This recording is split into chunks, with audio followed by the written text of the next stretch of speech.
కూడా ఉడత సాకంగా ఏదో ఒక సహాయం చెయ్యాలి. ఏం చెయ్యాలంటే భారతీయులుగా పుట్టినందుకు మనందరి బాధ్యత కూడా. ఇంతవరకు అమెరికా లాంటి దేశాలు విర్రవీగాయి మన మీద. ఈరోజు వాటన్నిటిని తలదన్నే స్థాయికి మనం వెళ్తున్నాం. మీ అందరికీ చేతులు జోడించి వేడుకుంటున్నాను, స్వదేశీ వస్తువుల్నే వాడండి. మనం ఈ రోజు నుంచే మనందరం ఒక ప్రమాణం చేసుకుందాం.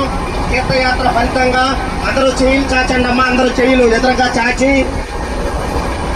ఈ తీర్థయాత్ర ఫలితంగా మనం మన భారతదేశం గురించి, మన సనాతన ధర్మం గురించి మనం ఒక కంకణం కట్టుకోవాలి. రేపు ఉదయం నుంచి మనం వాడే ప్రతి వస్తువు కూడా స్వదేశీ, మన దేశంలో తయారైన వస్తువునే మనం కొనాలి. ఈ మూలంగా మనందరం ఒక ప్రమాణకం చేసుకుంటున్నాం.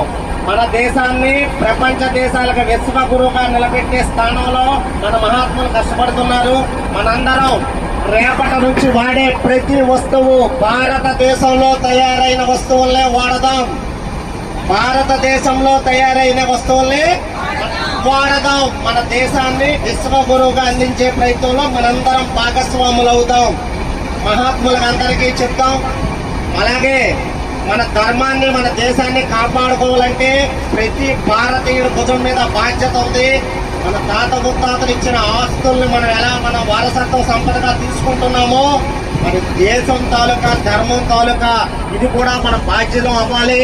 ఈ రోజు నుంచే మన స్వదేశీ వస్తువులు వాడుతూ, అలాగే గుడుల దగ్గర కానీ, గోపురాల దగ్గర కానీ ఏదైనా వస్తువు కొనేటప్పుడు హిందువు దగ్గరే కొనాలి. హిందువు అమ్ముతారు, హిందువుల దగ్గరే కొని వాళ్ళందరినీ ప్రోత్సహిద్దాం.